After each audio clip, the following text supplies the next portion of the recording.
Mohon izin yang mulia, hanya menanggapi yang mulia terkait dengan DVR tersebut.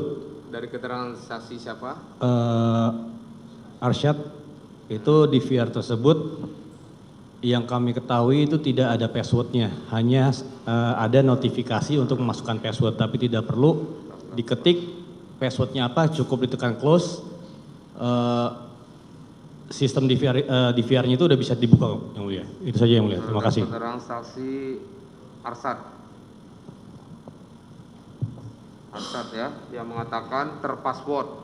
Berarti juga terhadap keterangan saksi semua yang juga kata terpassword. Siap yang mulia. Jadi sebenarnya bisa ditekan.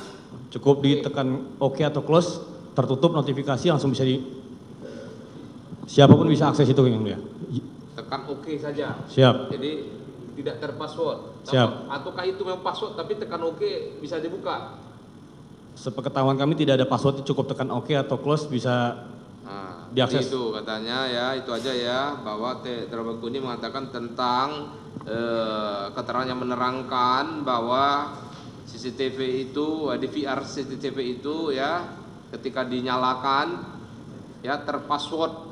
Kemudian dianukan untuk ke puslapor supaya diketahui, itulah keterangan dari Samuel tadi ya. Jadi bukan terpassword, tapi apa namanya? Kalau terpassword apa namanya itu? Notifikasinya ada yang mulia, tapi cukup ditekan OK atau close sudah tertutup notifikasinya itu yang mulia. Ya.